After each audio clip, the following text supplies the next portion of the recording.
Hello children, welcome to Talent Classes. जैसा कि बच्चों, आज की क्लास में हम लोग जो है इकोनॉमिक्स सब्जेक्ट के बारे में हम लोग स्टडी करेंगे, जिसमें कि जो सब्जेक्ट है उसका जो है एग्ज़ाम में जो है वेटेज क्या है और वो किस तरह से क्वेश्चन पूछे जाते हैं और जो पैटर्न है इकोनॉमिक्स के पेपर का वो आप लोग को बताया जाएगा।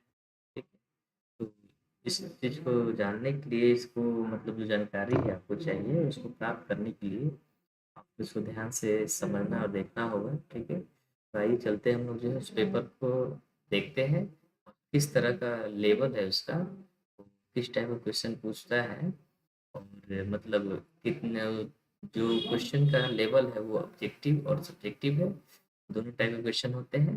तो ये दोनों टाइप के क्वेश्चन को देखेंगे तो आपको बताया जाए कौन सा क्वेश्चन कितने मार्क्स का पूछा जाता है और उसके बारे में जो है कैसे आप स्टडी करेंगे। ठीक है, और कम समय में कैसे आप प्रिपरेशन कर पाएंगे, ये सारी चीज़ें आपको बताई जाएंगी। ठीक है, आप चलते हैं, हम लोग देखते हैं। ठीक है, जैसा कि बच्चों ये जो आप लोगों के सामने दिख रहा है आपका सिलेबस, ठीक है, आपको स्क्रीन पर दिखाई दे रहा होगा। ठीक है, और इसमें आपको बता दिया जा रहा है कि जो सिलेबस आपका है यहाँ पे इस तरह से, और इसमें जो सिलेबस दिया गया है उसके बारे में हम आप लोगों को समझा दे रहे हैं और इसको आप एक बार ध्यान ध्यान से देखिए वो आपके माइंड में पूरा सेट हो जाएगा। Not any other problem in this related subject, so try to hearing carefully, and if you have any problem you can ask me without by okay. जैसा देखा जाए तो यहाँ पे देखो आपको यहाँ पे लिखा भी हुआ है, बताया भी गया है कि ये जो सिलेबस है, सिलेबस फॉर क्लास 12 और सब्जेक्ट कौन सा है आपका, तो ये है आर्ट्स। कौन सब्जेक्ट है, आर्ट्स।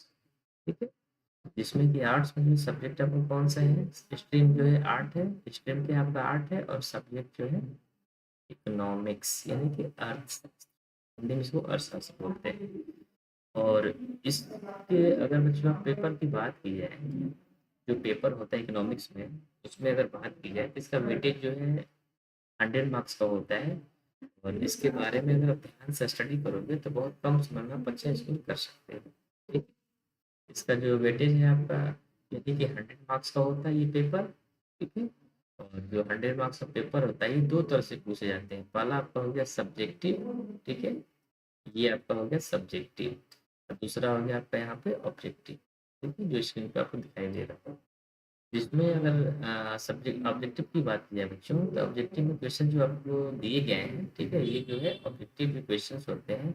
नंबर ऑफ क्वेश्चन की अगर बात की जाती है तो ये 100 होते हैं। कितने होते हैं, 100 क्वेश्चन होते हैं, जिसमें कि आपको बनाना कितना होता है, केवल 50 क्वेश्चन ही बनाना होता है, ओनली 50 क्वेश्चन। और इसमें आपको ये भी बता दिया जा रहा है कि ये जो 50 क्वेश्चन बनाने होते हैं वो आपको बताया, पिछले वीडियो में आपको बताया गया था कि उसको OMR पे फिल किया जाता है। आपको OMR शीट मिलेगा और उसमें जो है जो सर्कल दिया जाता है उसको फिल करना है।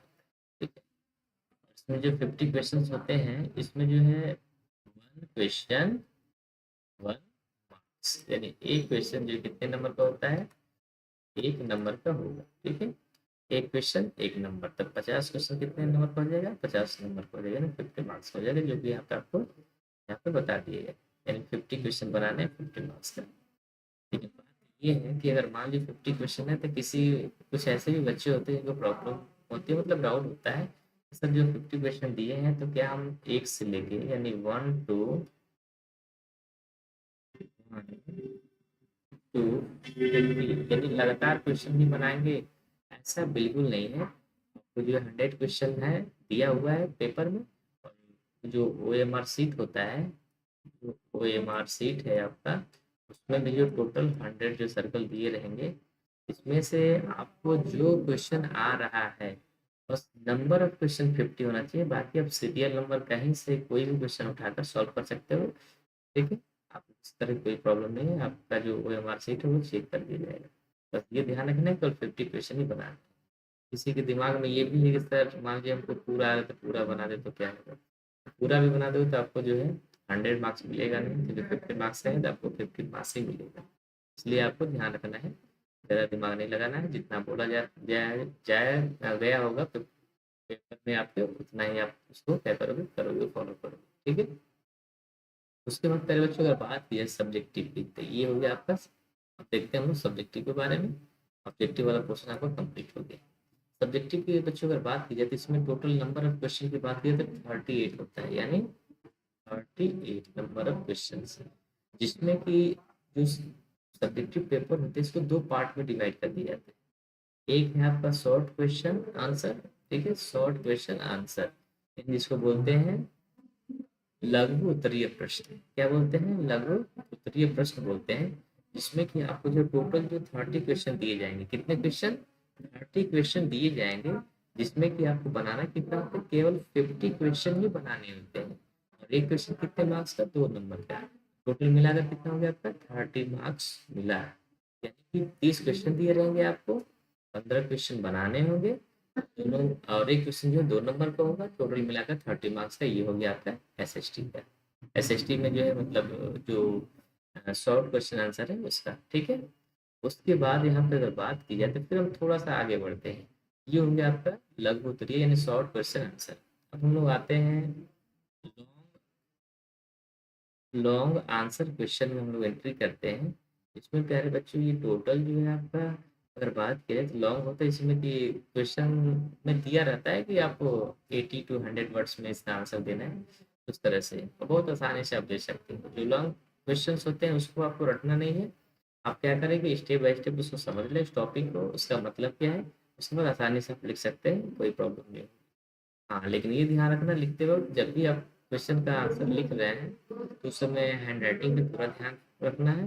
हैंड राइटिंग जितनी अच्छी होगी उतना ही अच्छा आप स्कोर कर पाओगे। उसके बाद देखो लॉन्ग क्वेश्चन की अगर बात की जाती है तो इसमें बच्चों आपको टोटल नंबर ऑफ क्वेश्चन 8 होते हैं। कितने होते हैं? 8। ठीक है। जिसमें कि जो है 4 क्वेश्चन आपको बनाने होते हैं। कितने क्वेश्चन बनाने होंगे? Only 4 question. और 4 क्वेश्चन बनाने होंगे जिसमें कि इसमें आपका जो है ये 1 क्वेश्चन 5 मार्क्स, यानी एक क्वेश्चन 5 नंबर का होगा। 4 क्वेश्चन 20 नंबर, 5 4 5 यानी 20 नंबर, और ये आपका 30 नंबर मिलाकर कितना हो गया टोटल आपका? बोलो। तो ये टोटल जो आपका हो गया 50। ठीक है, ये 50 मार्क्स हो गया।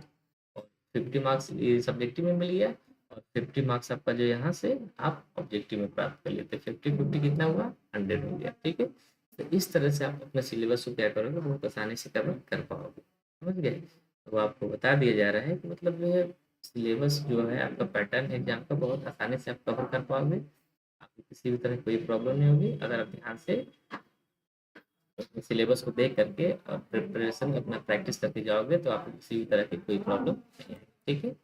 उसके बाद आपको बता दिया जा रहा है कि ये था आप लोगों का सिलेबस जिसमें आपको बताया गया है।